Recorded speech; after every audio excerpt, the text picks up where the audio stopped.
محمد كما صليت على إبراهيم وعلى آل إبراهيم في العالمين إنك حميد مجيد. قال الله تبارك وتعالى في كلامه المجيد: أعوذ بالله من الشيطان الرجيم. بسم الله الرحمن الرحيم. يمحق الله الربا ويربي الصدقات والله لا يحب كل كفار أثيم. إن الذين آمنوا وعملوا الصالحات وأقاموا الصلاة وآتوا الزكاة لهم أجرهم عند ربهم ولا خوف عليهم ولا هم يحزنون. ان آیات مبارکہ میں اللہ تبارک و تعالی نے ربا کے بارے میں ارشاد فرمایا ہے کہ یمحق اللہ الربا ویربی الصدقات، مٹاتا ہے اللہ ربا کو اور بڑھاتے ہیں صدقات کو. اللہ تبارک و تعالی نہیں محبوب رکھتے ہر نہ شکرے کو اور گنہگار کو. ان الذین آمنوا وعملوا الصالحات، جن لوگوں نے تحقیق جو لوگ ایمان لائے اور عمل کیے اچھے اور قائم کیا نمازوں کو، ادا کیا زکوٰۃ کو، لہم اجرہم عند ربہم، ان کے رب کے پاس ان کے لیے بہت بڑا ثواب ہے اور نہ ان پہ کوئی ڈر ہے اور نہ ان پہ کوئی غم ہے، نہ وہ خوف والے ہوں گے نہ غمگین ہوں گے. سابقہ آیات مبارکہ میں بھی، اس آیت مبارکہ میں بھی اور اس سے بعد آنے والی جو آیات مبارکہ ہیں اس میں اللہ تبارک و تعالی نے ربا کے بارے میں فرمایا. ربا کا معنی ہوتا ہے سود. قرآن مقدس میں سورۃ البقرہ میں بھی، سورۃ آل عمران میں بھی، سورۃ النساء میں بھی، یعنی مختلف تقریباً 10 آیات ہیں جن میں سود کی حرمت کے بارے میں اللہ تبارک و تعالی نے ارشاد فرمایا. اور اسی طرح حضور صلی اللہ علیہ وسلم کی تقریباً 40 حدیثیں ہیں، صحیح احادیث مبارکہ، جن میں اللہ تبارک و تعالی نے سود کی، حضور پاک کی زبان مبارک سے سود کی حرمت کا اور اس کے گناہ کا اور سود پر عذاب دنیا اور آخرت کا ذکر فرمایا. تو سب سے پہلے تو آپ یہ بات سمجھ لیں کہ ربا جو ہے جس کو سود کہتے ہیں، ایک سود ہے جس کو مصطلحات علماء میں کہتے ہیں ربا القرآن، یا جس کو کہا جاتا ہے ربا النسیہ، یعنی وہ سود جس کا تعلق ادھار سے ہے، یا جس کا تعلق یعنی کل قرض، ہر وہ قرض یجر نفعا جو اپنے ساتھ نفع کو لائے وہ سود ہے. حضور صلی اللہ علیہ وسلم کے زمانے میں اور آپ کے زمانے سے قبل جاہلیت میں سود کا بڑا رواج تھا. اور سود 2 قسم کا ہوتا ہے. ایک سود تو وہ ہے کہ آدمی نے کسی کو قرض دیا اور قرضے کے بدلے میں اس نے کہا کہ آپ مجھے اتنا سود ادا کریں گے. مثلا 1000 ریال قرض لیا کہ بھائی میں 1 مہینے کی مہلت دوں گا لیکن مہینے کے بعد آپ مجھے 1100 دیں گے. یہ سود ہے. اور ایسے سود خار لوگوں کے بارے میں اللہ تبارک و تعالی رحمت فرمائے، اللہ پاک ہر مسلمان کو بچائے. پچھلی آیات مبارک میں اللہ نے ارشاد فرمایا کہ الذین یاکلون الربا، وہ لوگ سود خور ہیں، لا یقومون الا کما یقوم الذی یتخبطہ الشیطان من المس، یہ نہیں اٹھیں گے مگر قیامت والے دن جب اٹھیں گے تو ان کا حال یہ ہوگا کہ ان کو ایسے خبتی ہوں گے، ایسے پاگلوں کی طرح ہوں گے جیسے شیطان نے ان کو خبتی کر دیا ہو. کیونکہ ایک تو وہ مجنون ہوتا ہے جو بیماری کی سبب میں پاگل ہو گیا، ایک مجنون وہ ہوتا ہے جو ماں کے پیٹ سے ہی دیوانہ پیدا ہوا، اور ایک جنون وہ ہوتا ہے جس کو شیطان مس کرتا ہے، شیطان اپنے تسلط سے اس کے دماغ کو مختل کر دیتا ہے، وہ کبھی کچھ کہتا ہے، کبھی کچھ کہتا ہے، کبھی کچھ کرتا ہے، اس کے حرکات، سکنات، اعمال، افعال، اقوال جو ہیں وہ نارمل نہیں رہتے بلکہ اب نارمل ہو جاتے ہیں۔ تو اللہ نے فرمایا جب یہ اٹھیں گے قیامت والے دن تو ان کا حال ایسے ہوگا تاکہ لوگوں کو پتہ لگے کہ یہ سود خوار ہے، کیونکہ انہوں نے دو گناہ کیے۔ ایک گناہ تو یہ کیا کہ انہوں نے کہا کہ سود جو ہے وہ حلال ہے، جب بے شرا حلال ہے سود حلال۔ تو یہ مسئلہ سمجھ لیں کہ اگر آج بھی دنیا میں کوئی مسلمان سود کو حلال تصور کرتا ہے، یعنی سود کو حرام نہیں سمجھتا، یا وہ یہ کہتا ہے کہ جی نہیں یہ سود جو ہیں بینکنگ کے یہ سود نہیں ہیں بلکہ یہ سروس چارجز ہیں اور ان کے بغیر اب ملک چل ہی نہیں سکتے، سود کے بغیر چارہ ہی نہیں ہے، سود کوئی حرام شراب نہیں، وہ تو سیدھا کافر ہو جاتا ہے۔ یعنی سود کی حرمت کا انکار کرنا، سود کو حرام نہ سمجھنا، یہ کفر ہے۔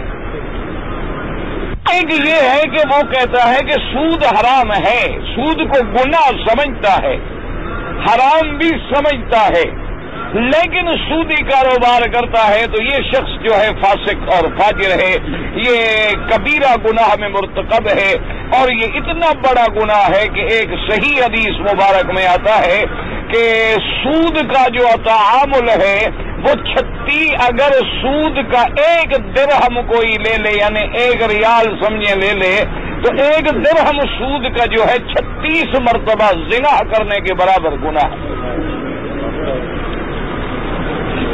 صرف ایک درہم لینا، اور جو لاکھوں لیتے ہیں۔ اور اسی طرح ایک صحیح حدیث مبارک میں آتا ہے کہ حضور پاک نے فرمایا کہ سود جو ہے اس کے 73 گویا کے باب ہیں، یعنی 73 حصے سمجھ لو، 73 دروازے سمجھ لو۔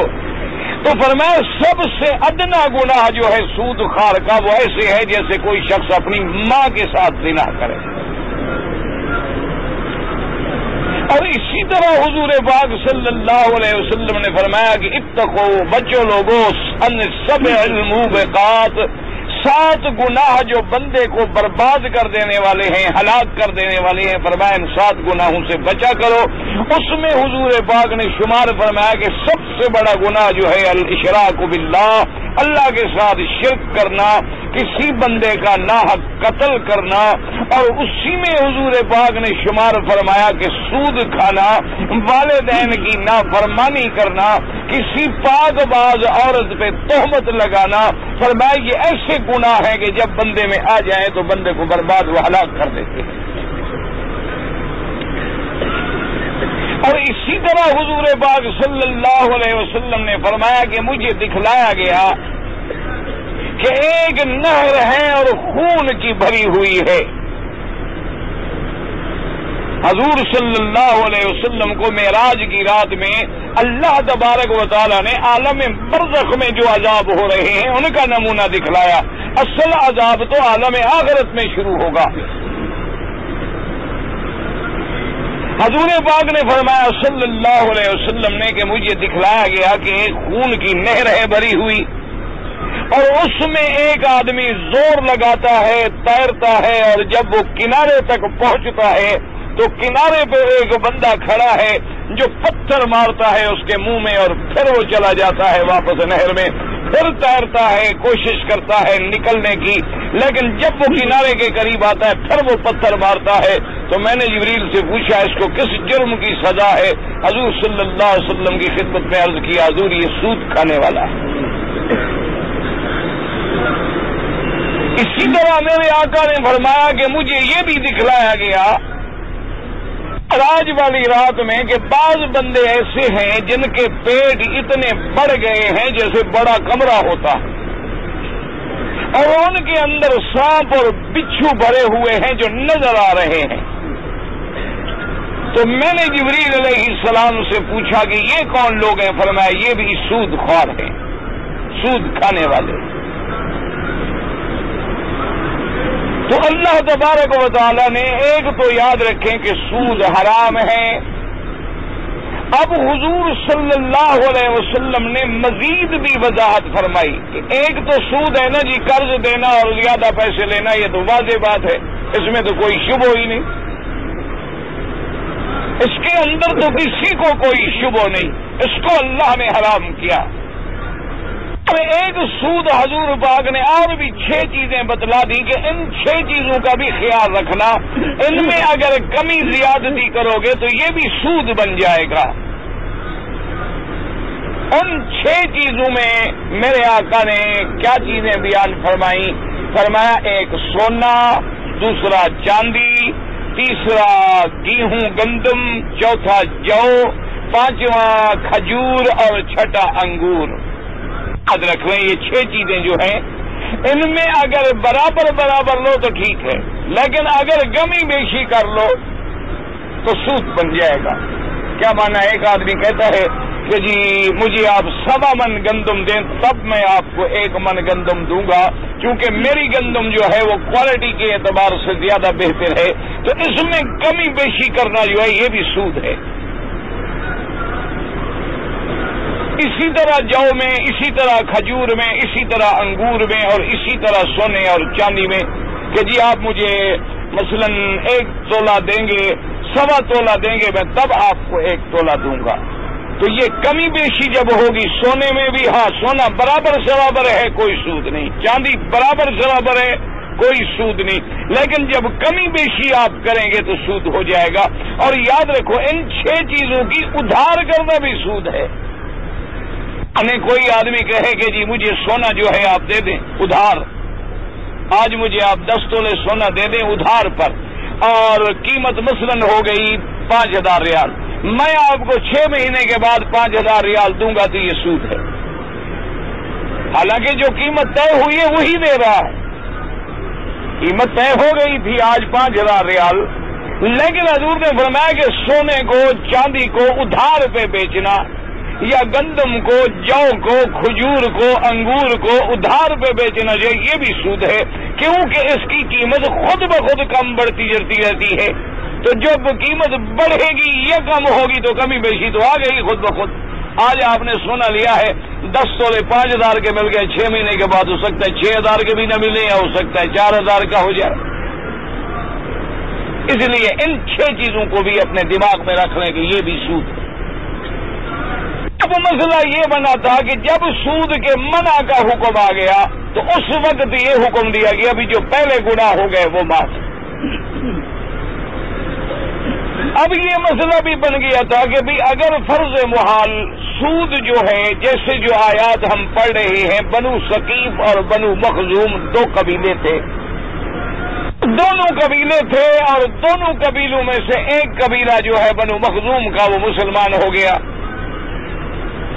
بنو ثقیف جو تھے ان کے ساتھ معاہدہ تو تھا ان کا، لیکن مسلمان نہ ہوئے، ان کا آپس میں سود کا کاروبار تھا۔ اب مسئلہ یہ پیدا ہوا کہ بھی سود تو حرام ہو گیا، لیکن کافروں نے کہا کہ جو ہماری سود کی رقم بنتی ہے وہ مسلمان ہمیں دیں۔ سود حرام ہو گیا ہے، لیکن وہ ہمارے پہلے کے معاملات ہیں اور پھر ہم کافر ہیں۔ حضور صلی اللہ علیہ وسلم کے سامنے مسئلہ آیا، آپ نے فرمایا بالکل نہیں، اصل راس المال لینے کے حقدار ہو، لیکن سود کا جو تمہارا پیسہ ہے وہ نہیں ملے۔ اب چونکہ ایک شبہ ہو سکتا تھا کہ بھی چونکہ کافروں کا مال بچ گیا ہے، سود کا مسلمان اس بہانے سے کھا گئے، لیکن حضور پاک نے، سرکار مدینہ نے صلی اللہ علیہ وسلم نے جب مکہ فتح ہو گیا، حجۃ الوداع پہ آپ تشریف لے آئے، آپ نے واضح اعلان فرما دیا، آپ نے فرمایا کل ربا الجاہلیت موضوع تحت قدمی ہاتین، فرمایا خبردار، ہر قسم کا سود جو ہے آج میں نے اپنے پاؤں کے نیچے باندھ ڈالا ہے۔ باقی تم یہ کہو کہ ہمارے پیسے مسلمانوں کے پاس بچتے ہیں تو سب سے زیادہ ربا کا پیسہ تو عباس کا بچتا ہے کافروں کے پاس، لیکن آج اس کو بھی میں ختم کرتا ہوں، صرف راس المال لینے کا حقدار ہے، سود کا لینے کا حقدار نہیں۔ اسی طرح بلکہ علماء فقہاء نے احادیث مبارک کی روشنی میں یہ بھی لکھا ہے کہ مثلاً آپ نے کسی آدمی کو قرضہ دیا ہے، آپ سے کسی آدمی نے قرضہ مانگا ہے، جی مجھے آپ 10,000 ریال قرضہ دے دیں، آپ نے دے دیا۔ قرضہ دینے کے بعد اس آدمی نے آپ کو کوئی چیز ہدیہ بھیجی، مثلاً ایک اینک بھیجی کہ جی یہ میں نے آپ کے لیے ہدیہ ہے، تحفہ ہے، تو اسلام کہتا ہے یہ ہدیہ قبول نہ کرو، کیونکہ کہ یہ آپ نے قرضہ دیا ہوا ہے، کہیں قرضے کے اوپر یہ بھی سود نہ بن جائے۔ اسی طرح فقہاء نے یہ بھی وضاحت کی ہے کہ مثلاً ایک آدمی نے آپ سے قرضہ لیا، 10,000 ریال آپ سے قرضہ لیا، قرضہ لینے کے بعد آپ سڑک پہ کھڑے تھے کہ وہ مقروض آدمی اپنی گاڑی میں گزرا، کار میں گزرا، اس نے آپ کو دیکھا، گاڑی روک دی کہ آئیے جناب بیٹھے میں آپ کو گھر پہنچا دوں، تو فقہاء نے لکھا ہے کہ قرضہ دینے سے پہلے یہ آدمی کبھی آپ کو گھر پہنچاتا تھا؟ اگر پہنچاتا تھا پھر تو بیٹھ جائے، اور اگر قرضہ دینے سے پہلے یہ آپ کو نہیں پہنچاتا تھا اور اب پہنچا رہا ہے تو مانا قرضے کے وجہ سے شرمندہ ہو کے یا زیر بار ہو کے بٹھا رہا ہے، یہ بھی سود بن جائے گا۔ لہذا اسلام نے حکم دیا کہ تم اس سے فائدہ نہ اٹھاؤ۔ اسی طرح فقہاء کرام نے رحمہم اللہ تعالی علیہم اجمعین نے یہ بھی ارشاد فرمایا ہے کہ جن بلڈنگوں میں یا جن عمارات میں سود کا کاروبار ہوتا ہے، انہوں نے فرمایا مومن کو یہ چاہیے کہ اس کے سائے میں بھی نہ بیٹھا کرے۔ یہ تمام احادیث اور تمام قرآن مقدس کی آیتوں نے واضح کر دیا کہ سود جو ہے وہ حرام ہے۔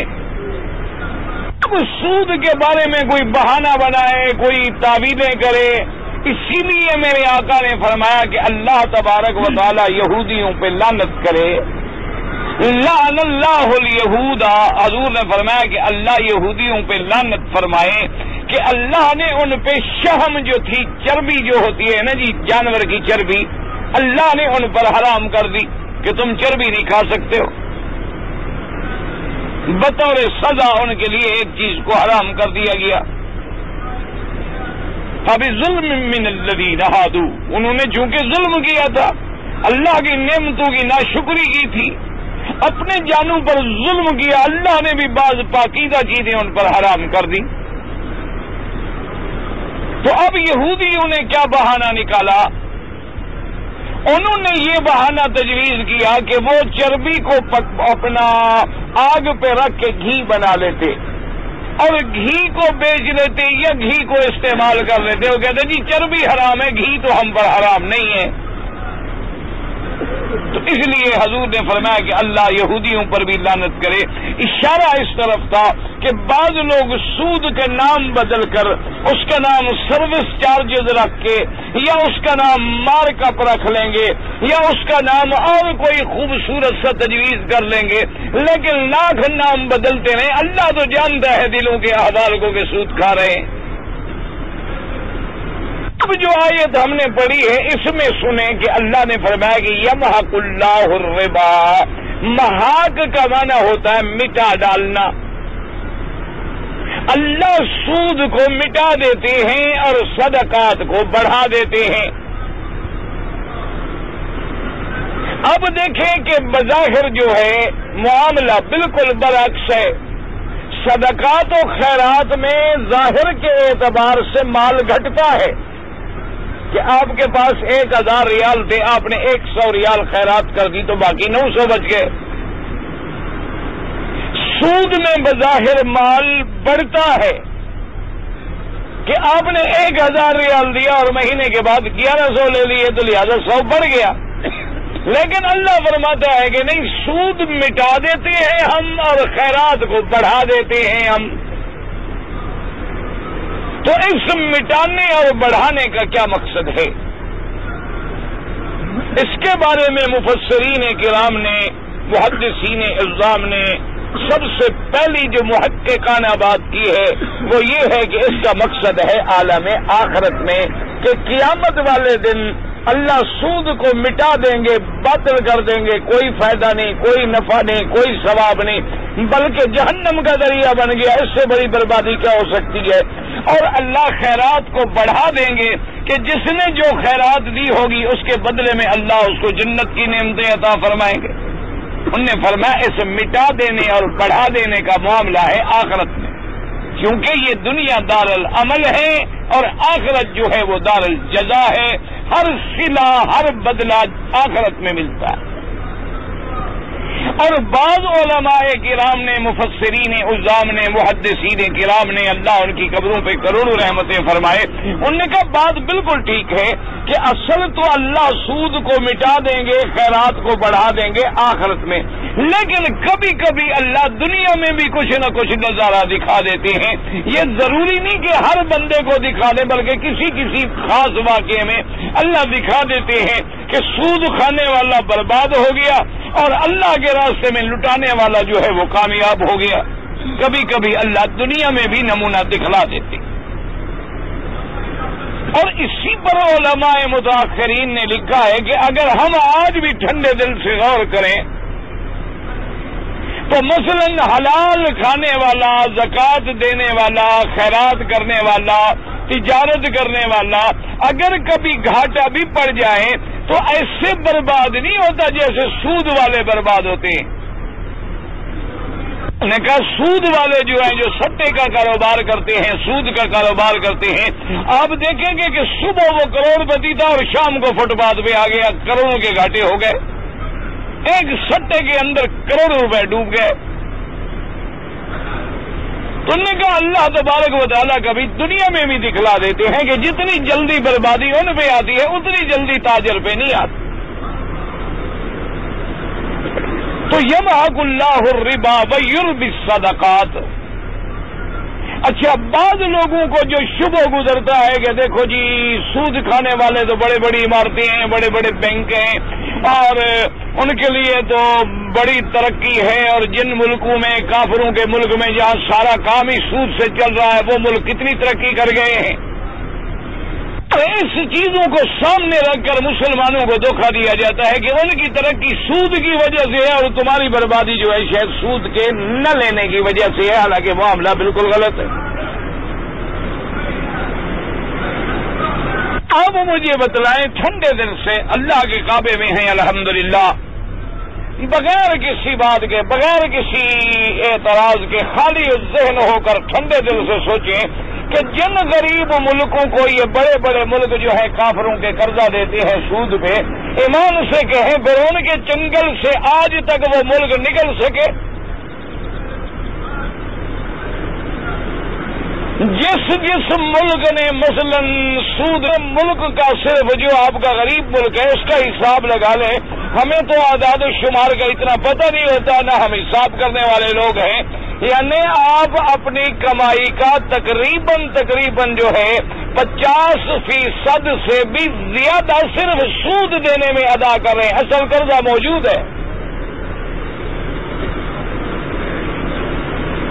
اور پھر بدقسمتی دیکھیں کہ جب سود کے ذریعے وہ ملک ہمیں غریبوں کو جکڑ لیتے ہیں، اب سود ان کا باقی ہے، اچھا اگلا سال آ گیا جی آپ ہمارا سود نہیں دے سکے، آپ نے قرضہ لیا تھا مثال کے طور پہ 1 ارب، سود بن گیا 20 کروڑ، آپ نے سود نہیں دیا، اور جی ہم کیا کریں، ہمارے فصل اچھے نہیں ہوئے، سیلاب آ گیا، مجبور ہو گئے، ہم دینا تو چاہتے ہیں جناب، ہم تو بالکل آپ کے فرما بردار ہیں، آپ نے ہم پر مہربانی کی، ہمیں سود دیا، پیسہ دیا، قرضہ دیا، تو اب کیا کریں؟ انہوں نے کہا اچھا ٹھیک ہے، اب ایسا کرتے ہیں کہ 1 ارب 20 کروڑ پر کتنی مہلت آپ کو چاہیے؟ انہوں نے کہا جی مزید ہمیں 1 سال دے دیں۔ انہوں نے کہا اب سود جو ہے وہ پھر 1 ارب پہ نہیں ہوگا، 1 ارب 20 کروڑ اصل بن گیا، کیونکہ آپ نے ہمیں دینا تھا 20 کروڑ نہیں دیا، کہے گا اب آپ ہمیں سود دیں گے 1 ارب 20 کروڑ پہ، اگلے سال پھر 1 ارب 40 کروڑ پہ، اس کے اگلے سال پھر 1 ارب 60 کروڑ پہ،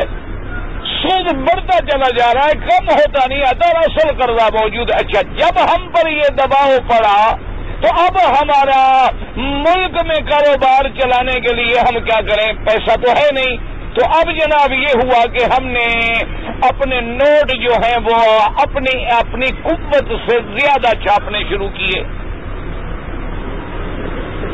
کیا مطلب؟ ہمارے پاس سونا تو ہے 2 ارب کا، جو ہماری ضمانت ہے، اصل سیکورٹی بڑا ہوا ہے، وہ ہے 2 ارب کا، نوٹ چھپ گئے 3 ارب کے۔ اب یہ بات چھپی ہوئی تو نہیں رہتی، لہذا ہمارا روپیہ جو ہے وہ روپے کے بجائے 12 آنے کا ہو گیا۔ اگلے سال پھر ہم نے ضرورت کے مطابق نوٹ چھاپا، پھر ہمارا روپیہ 8 آنے کا ہو گیا۔ اگلے سال پھر ہم نے اپنی ضرورت کے مطابق نوٹ چھاپا، پھر ہمارا روپیہ جو ہے 4 آنے کا رہ گیا۔ جیسے آپ باہر میں رہنے والے لوگ سمجھتے ہیں کہ کبھی یہ بھی عالم تھا کہ آپ کے ایک 100 روپے کا 135 ریال ملتے تھے، اور 30 سالوں تک رہ گیا۔ اب جناب آپ آ گئے تقریباً 9 روپے یا 9.25 روپے کا 1 ریال۔ اچھا، اور بھی ملک جو ہے وہ کوئی 10 روپے پہنچ گیا، 10 روپے کا 1، کوئی 8.5 پہ پہنچ گیا، کوئی 11 پہ پہنچ گیا، کوئی 12 پہ پہنچ گیا۔ یہ ہے اس سودی کام کا اندازہ۔ جیسے کسی دور میں $1 جو ہے نا جی، آپ اندازہ کریں اس کے تھے 3 روبل، 3 روبل جو تھے $1 کا ریٹ تھا، اب جو ہے وہ 425 روبل $1 کے، بلکہ اس سے بھی زیادہ۔ اور وجہ کیا ہے؟ وہ سود کا نظام جکڑتا جا رہا ہے پنجے میں۔ اچھا، جب آپ نے مثلا میرا قرضہ دینا تھا، ٹھنڈے دل سے سوچیں، مثال کے طور پہ 1 لاکھ ریال، اور 100 آپ کا چلتا تھا، 100 کے برابر تو گویا 1 لاکھ روپے آپ نے مجھے دینے تھے۔ پھر جب آپ کی قیمت بن گئی جناب، آدھے پہ آپ آ گئے، آدھے پہ جب آپ آ گئے تو 8 آنے کا رہ گیا، تو اب آپ 2 لاکھ دیں گے تو تب جا کے میرا 1 لاکھ ہوگا۔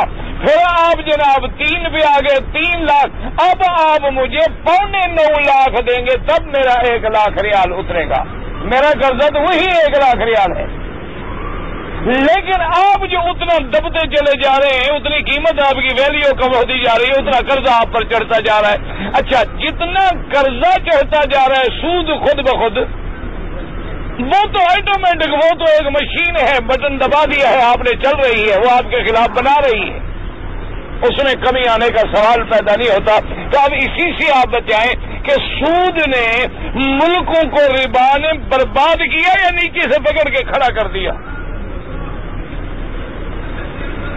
ٹھنڈے دل سے، بالکل بغیر کسی اعتراض کے۔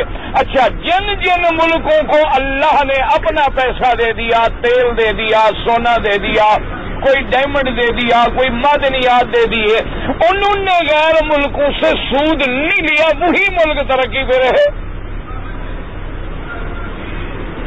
جن لوگوں نے ان سے قرضہ نہیں لیا، جو سود کے چکر میں نہیں آیا، وہ ملک بچ گئے، وہی ملک ترقی پذیر کہلائے، ترقی یافتہ کہلائے۔ جنہوں نے اپنی پھر صنعت کو پھیلایا، اپنے کاروباروں کو پھیلایا، اور تجارت کو بڑھایا، اور قرضہ کسی سے نہیں لیا۔ اسی طریقے سے جناب آپ دیکھ لیں، جب یہ سارے عالم کے اندر نمونہ موجود ہے، تباہی موجود ہے، پھر بھی آپ کو نظر آئے کہ نہیں، یہ سود کے ساتھ بڑی ترقی ہے۔ یہ تو بالکل وہی بات ہے جیسے کسی آدمی کو بیماری سے ورم آ جائے اور وہ آپ کو موٹا نظر آئے، آپ کہیں جی بڑا تندرست ہے، بڑا موٹا ہو گیا ہے، لیکن جب ڈاکٹر دیکھے گا وہ کہے گا موٹا نہیں ہو گیا، یہ تو مرنے کے قریب ہے۔ یہ ورم ہے، ایک آدمی نے جلاب لے لیا ہو، مسحل لے لیا ہو، پیٹ اس کا چل پڑا ہو، اور اندر کا گند صاف ہو گیا ہو، 2-3 دن کے بعد آپ کو نظر آئے، آپ دیکھیں گے بڑا کمزور نظر آ رہا ہے، لیکن طبیب کہے گا نہیں جناب یہ کمزوری ہے تو اب ٹھیک ہوا ہے، اندر اس کا مادہ فاسد جو تھا وہ سب کا سب نکل گیا ہے۔ اللہ نے فرمایا جب اپنے پیسے سے تم زکات دیتے ہو، خیرات دیتے ہو، وہ گندا مادہ نکل جاتا ہے، جو بچتا ہے وہ خالص کھرا سونا بن جاتا ہے۔ اور جب تم سود لیتے ہو، سمجھتے ہو زیادہ مل رہا ہے، وہ زیادہ نہیں، وہ تو جہنم کی ورم چڑھ رہی ہے۔ تم اسے سمجھ رہے ہو کہ ہماری صحت ہو رہی ہے، ہمارا فائدہ ہو رہا ہے، تمہارا فائدہ نہیں ہو رہا بلکہ تمہاری بربادی کا سامان ہو رہا ہے۔ اس لیے اللہ تبارک و تعالیٰ نے بڑی واضح بات فرما دی کہ یمحق اللہ الربا ویربی الصدقات۔ اسی طرح میرے آقا نے سرکار مدینہ صلی اللہ علیہ آلہ وصحابہ وسلم تسلیما کثیرا کثیرا، اللہ تبارک و تعالیٰ کی کروڑوں صلاۃ و سلام۔ آپ نے یہ بھی ارشاد فرما دیا کہ سود اتنا گندا معاملہ ہے،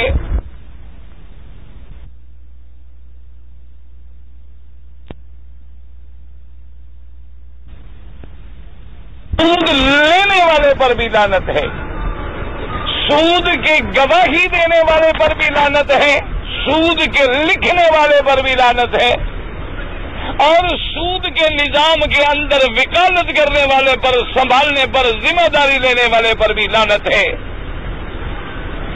اور حضور صلی اللہ علیہ وسلم نے فرمایا کہ جس معاشرے میں سود عام ہو جائے گا، زنا عام ہو جائے گا، وہاں اللہ عذاب دیں گے کہ ہر چیز مہنگی ہو جائے۔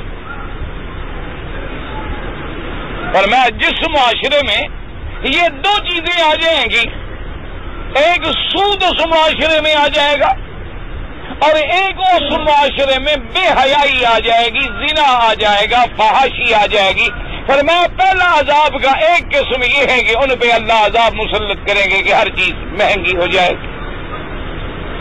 جب بعض علماء کرام نے فرمایا کہ مٹا دینے کا مقصد جو ہے، ایک مقصد یہ ہوتا ہے، اور صدقات کو بڑھا دینے کا مطلب یہ ہے کہ کبھی عدد تو نہیں بڑھتا۔ کیا معنی؟ مثلا آپ کے پاس 1000 ہے 1000، لیکن اس 1000 میں اللہ برکت ڈال دیتے ہیں، اسی پیسے میں اللہ تبارک و تعالی برکتیں ڈال دیتے ہیں۔ جیسے کہ آپ نے پڑھا ہے کہ میرے آقا نے، حضور پاک صلی اللہ علیہ وسلم نے جب دودھ کا پیالہ تقسیم کیا تو 100 اصحاب صفہ کے صحابہ نے پی لیا، لیکن پیالہ دودھ کا بھرا ہوا ہے، اللہ نے برکت ڈال دی۔ پیالہ تو وہی ہے لیکن اسی میں اللہ نے برکت ڈال دی۔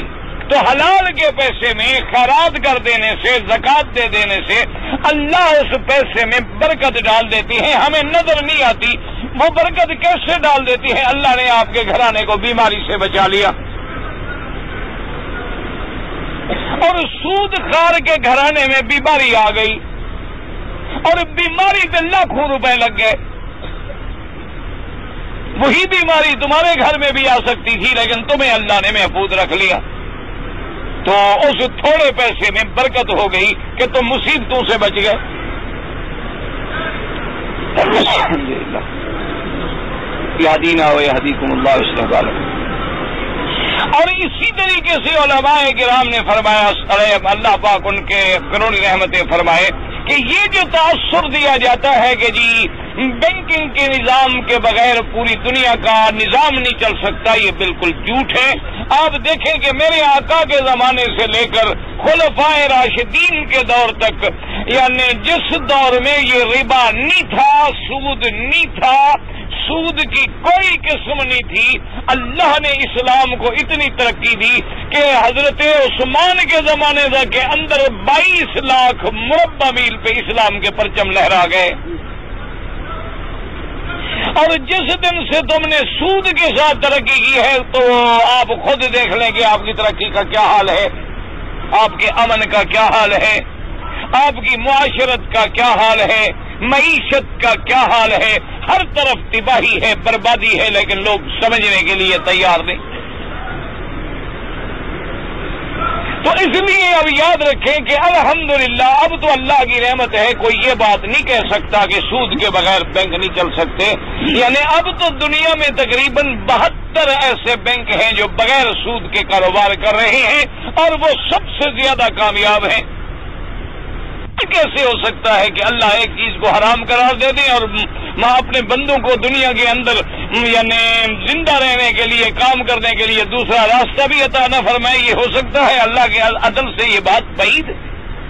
تو اللہ نے ہمیں نظام مزاربت دیا ہے، نظام مرابحت دیا ہے، نظام مشاورت دیا ہے، اب علماء نے باقاعدہ اسلامی اقتصادی نظام پہ باقاعدہ کتابیں لکھ کے طریقے کار بتلا دیے ہیں، صرف یہی بینک جو چل رہے ہیں ان کے طریقوں کو اسلام کے مطابق ڈال دیا جائے۔ اور اسی طرح سے یاد رکھیں کہ اللہ نے جو نظام رکھا ہے نا جی زکوٰۃ کا، بظاہر جو ہے بعض علماء نے کہا کہ یہ دیکھو ایک ذرا غور کرو کہ اللہ صدقات کو بڑھا دیتے ہیں اور سود کو مٹا دیتے ہیں۔ انہوں نے کہا صدقات کیسے بڑھ جاتی ہیں؟ بھی ہم نے تو 1000 میں سے 2.5% زکوٰۃ دے دی، 250 کم ہو گیا ہمارا تو۔ دراصل یہ زکوٰۃ جو ہے ہمارے مال میں ایک تو ہے باطنی برکت رحمت، وہ تو آپ کو ہمیں نظر نہیں آتی، وہ تو اللہ والے سمجھتے ہیں۔ ایک ہے ظاہری برکت، وہ بھی اللہ نے رکھی ہے۔ جب ہم نے ہر سال زکوٰۃ دینی ہے اور شریعت کے مطابق دینی ہے، یہ زکوٰۃ دینا ہی ہمیں مجبور کرے گا کہ ہم کاروبار کریں۔ یار یہ بات نہیں سب کیوں؟ مثلا 1000 ہمارے پاس ہے، ہم نے 250 ایک سال دے دیا، 250 دوسرے سال دے دیا، کتنا کم ہو گیا؟ 500۔ اگلے تیسرے سال 250 دے دیا، چوتھے سال ختم۔ مثال ہے، بطور مثال میں عرض کر رہا ہوں۔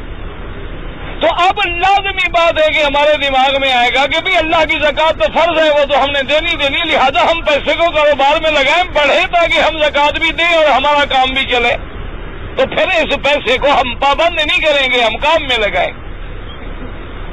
کہ بھئی اس میں ہم نے زکوٰۃ دینی ہے۔ اگر ہم نے پیسے کو جامد کر کے رکھ دیا تو پیسہ تو پھر گھٹتا رہے گا، یہ تو برف کی سل ہے، پگھلتی جائے گی، پگھلتی جائے گی، پگھلتی جائے گی، پانی ہو جائے گا۔ لیکن جب ہم کاروبار کریں گے، آج ہمارے پاس 1000 ہے، اگلے سال 2000 ہو گیا، اس کے بعد 3000 ہو گیا، اس کے بعد 10,000 ہو گیا، دینا ہم نے 2.5% ہے، 40واں حصہ ہے۔ تو اب ہمارا یہ دراصل جو زکوٰۃ بظاہر تو گھٹا رہی تھی، حقیقت میں ہمارے مال کو بڑھا رہی تھی۔ اس لیے اللہ نے فرمایا کہ ہم صدقات کو بڑھا دیتے ہیں۔ اور ایک ہوتا ہے اس کا معنوی طور پہ بڑھا دینا کہ تم چھوٹی سی چیز خیرات کرتے ہو، چھوٹا سا صدقہ دیتے ہو، اللہ اس کا بدلہ بہت بڑا دے دیتے ہیں۔ کہ جیسے صحیح حدیث مبارک میں آتا ہے کہ ایک ازانیہ عورت نے جس کی زندگی زنا میں گزر گئی، یعنی بد کردار اور طوائف قسم کی عورت نے، ایک کتا تڑپ رہا تھا، اس کے منہ میں پانی ڈال دیا، اللہ نے سارے گناہ معاف کر دیے۔ اب حالانکہ معمولی سی بات۔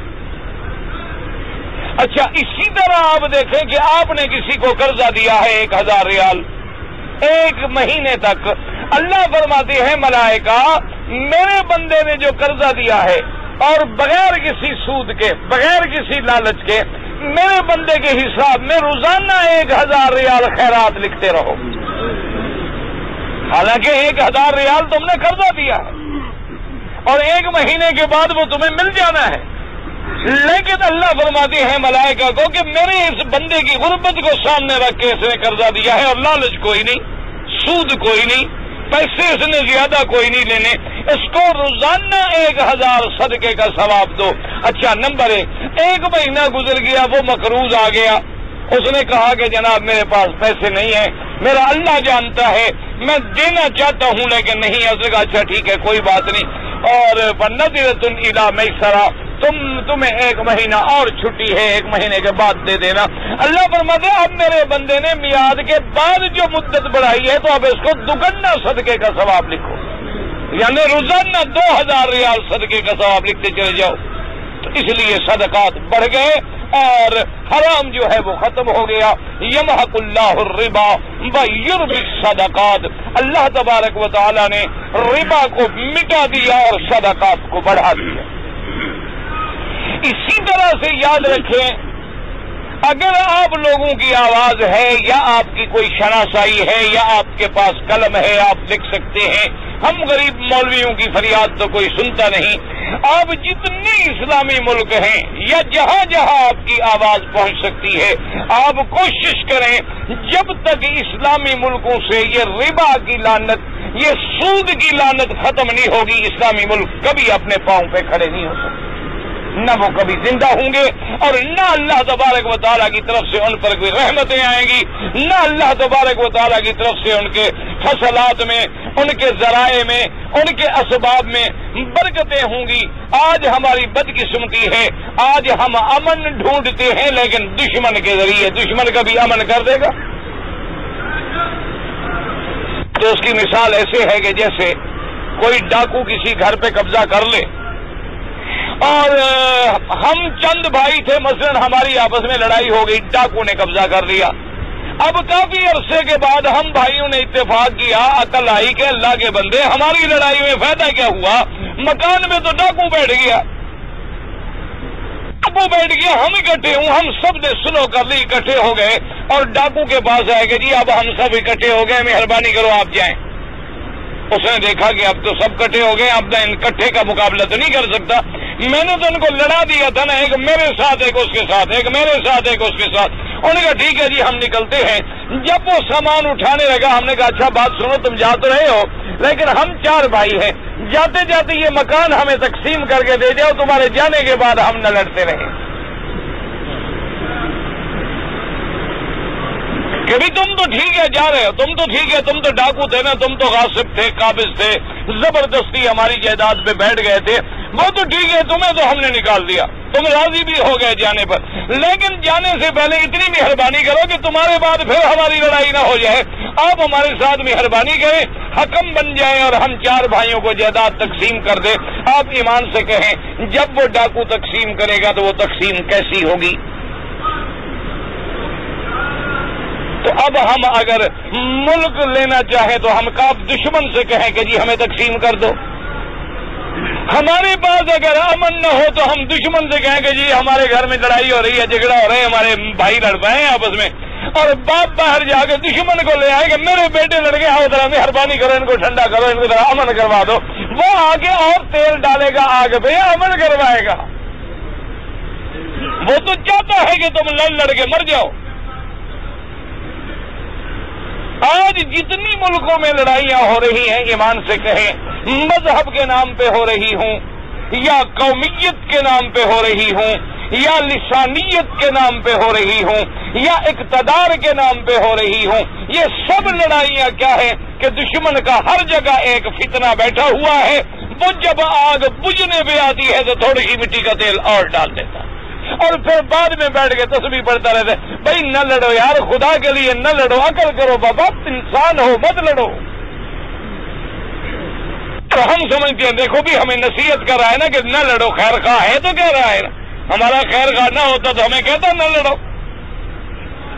تو اسی طرح کبھی ہمیں سود دے کر مارا جاتا ہے مسلمان کو، کبھی مسلمان کے اندر وہ تفریقہ اور انتشار کے اسلام نام تھا سلامتی کا، ایمان نام تھا امن کا، اسلام نام تھا وحدت کا، واعتصموا بحبل اللہ جمیعا ولا تفرقوا، اسلام نام تھا ایک یونٹی کا کہ ایک دن میں اللہ ہمیں ایک مسجد میں 5 دفعہ اکٹھا کر دیتا ہے کہ ایک صف میں کھڑے ہو جاؤ اور ایک امام کے آرڈر پہ چلو، وہ اللہ اکبر کرے تو اللہ اکبر، جب وہ رکوع میں جائے تو رکوع میں، جب سجود میں جائے تو سجود میں، جب قیام میں جائے تو قیام میں، جب قعود میں جائے تو قعود میں، جب سلام پھیرے تو سلام، تاکہ 5 دفعہ تمہیں ایک آرڈر پہ چلنے کی اور آپس میں ایک دوسرے کے ساتھ اتحاد کا سبق ملے، اور جمعہ کے دن پھر سارے دور دور کے محلے والے اکٹھے ہو جاؤ، اور عید کے دن تو سارے شہر والے اکٹھے ہو جاؤ۔ اس کے علاوہ رمضان المبارک آ جائے گا، کبھی اشہر ذی الحجہ آ جائیں گے، کبھی لیلۃ القدر آ جائے گی کہ ہمیں آپس میں ملائیں، لیکن ہم نے ان سارے اسباب کو بھلا کے دشمنوں سے امن لینا چاہا، دشمنوں سے پیسہ لینا چاہا، دشمنوں سے قرضہ لینا چاہا، تو ہمیں کیا ملے گا؟ تو ہم کہیں گے کہ جناب مہربانی کریں ایک کارخانہ لگا لیں، ہمارے پاس یہ پلاسٹک کا گلاس نہیں بنتا، ذرا آپ مہربانی کریں گے، ٹھیک ہے جی ہم لگائیں، ہم لگا دیتے ہیں، لیکن شرط یہ ہے کہ ہم گلاس 2 روپے کا بیچیں گے، کہ ہمارے پاس، ہاں جی ٹھیک ہے ہم لیں گے جناب۔ بھائی آپ کے ہاں جھگڑا ہو جائے، لڑائی ہو جائے، آپ کا تو اعتبار کوئی نہیں۔ انہوں نے کہا جی نہیں آپ ایک دن میں کتنا؟ انہوں نے کہا ہم نے ایک دن میں 1 لاکھ گلا۔ ان کا بس 2 لاکھ روپے روز کا ہم ذمہ دار ہیں۔ کوئی پاگل ہو گیا ہے کہ وہ آگے کارخانہ نہ لگائے، اس کا تو مال بکے نہ بکے 2 لاکھ لینا ہی لینا ہے۔ اور ساتھ یہ بھی شرط ہے کہ جناب جب میں 2 لاکھ لگاؤں گا میری مرضی میں اپنے ملک میں لے جاؤں گا، تمہارے ملک ہاں جی ٹھیک ہے وہ بھی لے جائیں، بالکل اجازت۔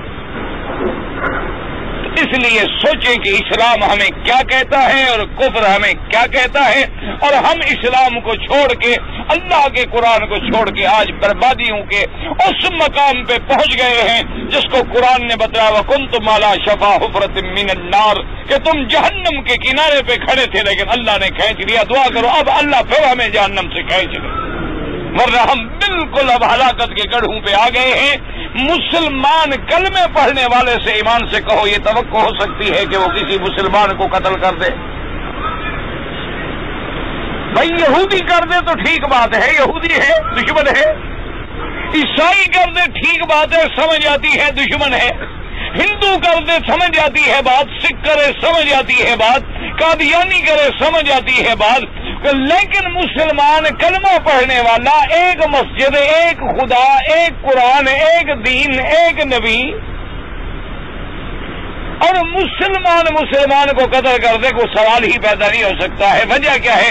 یہ وہی چیزیں ہیں کہ جب ہم نے حرام کھانا شروع کیا تو اللہ کے عذاب ہم پہ نازل ہو گئے، اور عذاب کی مختلف شکلیں ہیں، کبھی گرانی کی شکل میں، کبھی سیلاب کی شکل میں، کبھی طوفان کی شکل میں، کبھی فصلات کی بربادی کی شکل میں، کبھی فصلات میں وائرس کی شکل میں، کبھی جناب ہیضہ طاعون بیماریوں کی شکل میں، کبھی آپس کی خون ریزی کی شکل میں، اور اگر نہیں سمجھیں گے تو مٹ جائیں گے، پھر ہمارا نام تک بھی نہیں ہوگا۔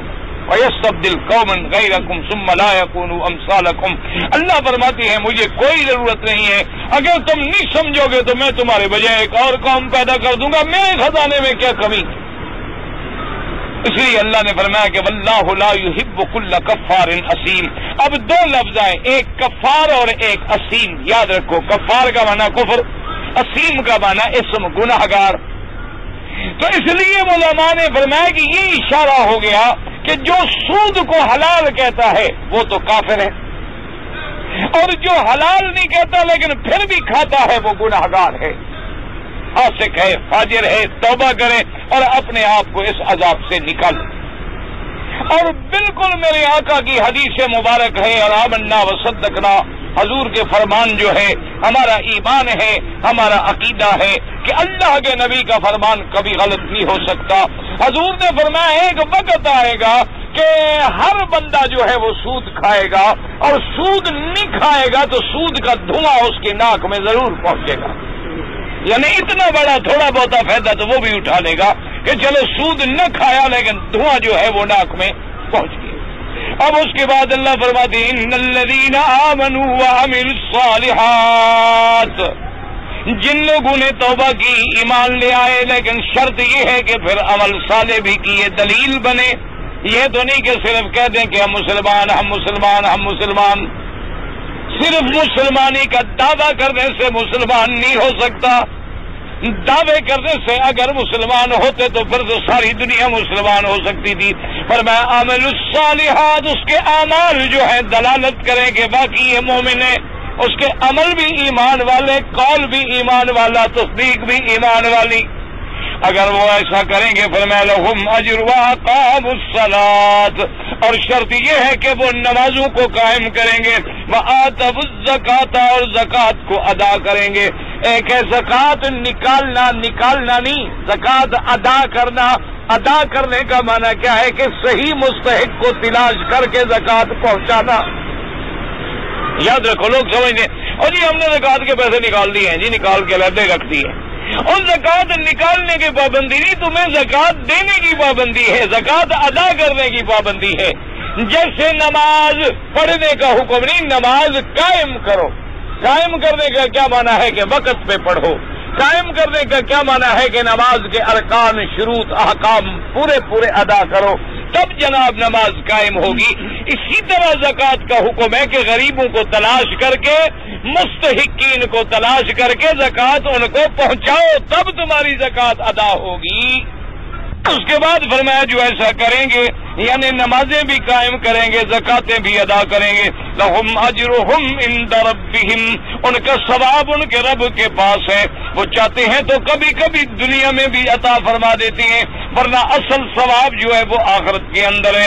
فلا خوف علیہم، نہ ان کو اپنے مستقبل کے آخرت کا کوئی ڈر ہوگا، ولا هم یحزنون، نہ جو پیچھے چھوڑ جا رہے ہیں ان کا کوئی غم ہوگا، ان کا بھی اللہ متولی ہوں گے، آخرت میں بھی وہ امن سے ہوں گے، راحت سے ہوں گے۔ یاد رکھیں، ایک ہوتے ہیں اسباب راحت اور ایک ہوتی ہے حقیقی راحت۔ سمجھے مسئلے کو، ایک ہے اسباب راحت۔ آپ دیکھتے ہیں نا جی، فلانا آدمی جو ہے ملانر ہے، بینکر ہے، اس کے پاس جناب بڑا بنگلہ 5-5 ہزار گز پہ بنگلہ ہے، اور جناب اس کے پاس سوئمنگ پول ہیں اور بڑے بڑے بیڈ روم ہیں اور بڑے بڑے اس کے پاس جناب انتظامات ہیں۔ یہ اسباب راحت ہے، راحت اس کو نہیں کہتے، اسباب تو ہیں۔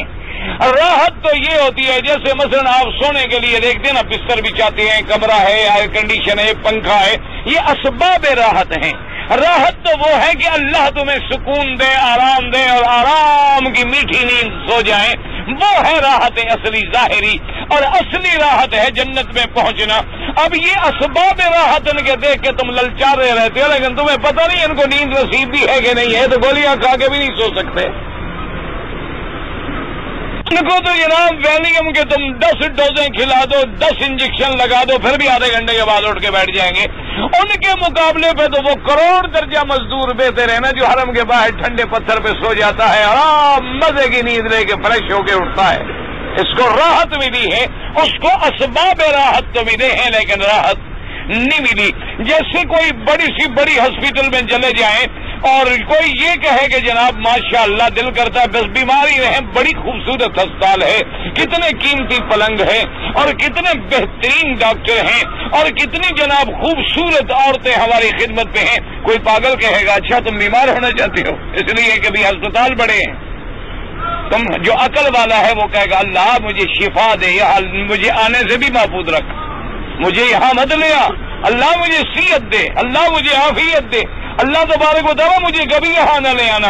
اس طرح اگر دیکھو تو پھر تو وہ بھی بڑی راحت میں ہے جو جیل کے بڑے بڑے مین گیٹ، لوہے کے اتنے بڑے گیٹ لگے ہوئے ہیں، تمہاری کوٹھیوں پر بھی نہیں ہوتے، اتنے بڑے پہرے کے انتظام ہے کہ تمہارے کسی بڑے سے بڑے وڈیرے کے دروازے پر بھی اتنی پہرے دار نہیں ہوتے۔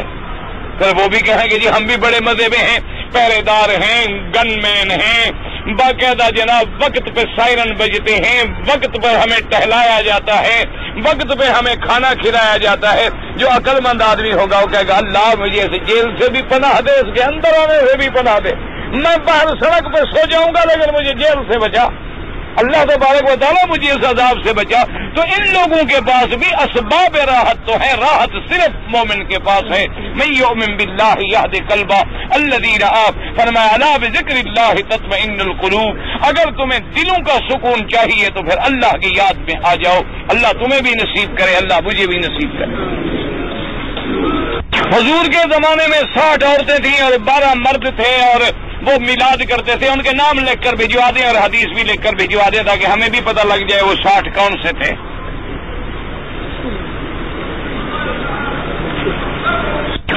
نا آپ کا کیا خیال ہے کہ اگر میلاد اتنا بڑا اچھا اور بڑا اعلیٰ کام ہے تو ابو بکر کیوں نہیں منایا؟ کیوں اس کو جھگڑا تھا حضور سے؟ 60 آدمی تم اور ڈھونڈ رہے ہو، ابو بکر عمر عثمان علی جو موجود ہیں، ان میں کسی کا نام کیوں نہیں لیتے ہو؟ ایسے تم دور سے 60 آدمی جو پکڑنے جاؤ، گھر کے آدمی جو موجود ہیں۔ اللہ کے بندے سب جھوٹی روایات ہیں، کوئی قرآن و حدیث سے ثابت نہیں ہے، سب بدعت ہیں۔ آدمی کے طواف یا عمرہ یا نماز پڑھتے وقت حرم شریف میں پیسے نکل جائیں جو گر جائیں تو اس آدمی کو بھی ثواب ملے گا؟ بالکل ثواب کیوں نہیں ملے گا؟ اگر مسلمان کو پاؤں میں کانٹا بھی لگ جائے اور وہ کہے انا للہ و انا الیہ راجعون، ثواب ملے گا؟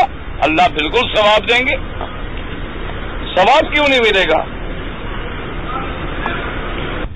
جو آدمی نماز چھوڑ دیتا ہے، میں نے کیسٹ میں سنا تھا، آپ نے ساتھ یہ بھی سنا ہوگا کہ امام احمد ابن حنبل رحمۃ اللہ علیہ، شیخ الاسلام ابن تیمیہ رحمہ اللہ اور شیخ الاسلام ابن القیم رحمہ اللہ اور جو مسلک جو فقہ یہاں عرب میں ہیں، ان کے نزدیک یہ فتویٰ ہے کہ جو آدمی مرد یا عورت بالغ ہونے کے بعد آمدن جان بوجھ کے ایک نماز بھی چھوڑ دے وہ کافر ہو جاتا ہے.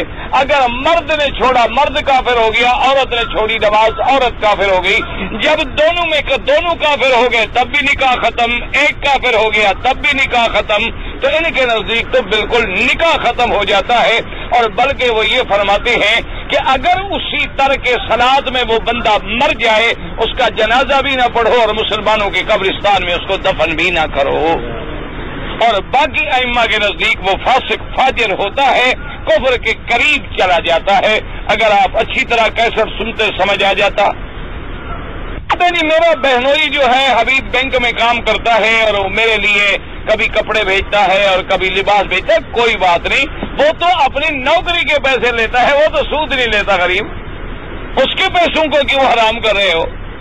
ویسے جو حکم یہ ہے کہ اس کو کہو اور نوکری تلاش کرے, جب اور نوکری مل جائے تو ایسے ادارے میں نوکری نہ کرے.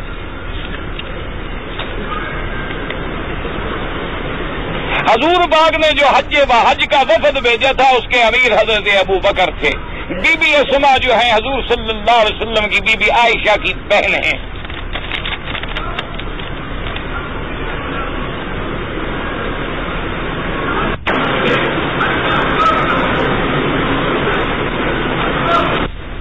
ایک بڑا ہندو مسلم فساد ہوئے اور ایک ڈاکٹر, اس ڈاکٹر نے بھی اگر ہندوؤں کے ڈر کے مارے جان بچانے کے لیے بعض ایسی باتیں کی ہیں تو کافر نہیں ہو جائے گا. اس کو آپ معاف کر دیں, مسلمانوں میں رہنے دیں. اگر آپ بائیکاٹ کریں گے وہ ہندو ہو جائے گا تو ایک مسلمان کو نکال بیٹھو گے نا تم. اس بیچارے نے بھی تو مجبور ہو گئے ڈر کے مارے, ان کو بتائی ہوں بعض باتیں تمہاری یا بعض باتیں ایسی کی ہوں. الا من اکرہ وقلبہ مطمئن بالایمان, اللہ کے قرآن میں ہے کہ اگر ایک آدمی کا دل تو پکا مومن ہے لیکن کافر بندوق مارتا تھا, قتل کر رہا تھا, ڈر کے مارے اس نے کوئی کفر کا کلمہ کہہ دیا تو اللہ فرماتا ہے وہ کافر نہیں ہوتا, میں تو دلوں کو جانتا ہوں.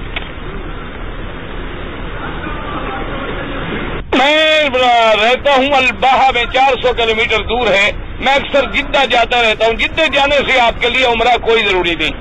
اسی طرح اگر کوئی طائف کا رہنے والا دوسرے تیسرے روزانہ ڈپٹی کے معاملے میں مکے آتا جاتا ہے اس کے لیے بھی عمرہ ضروری نہیں.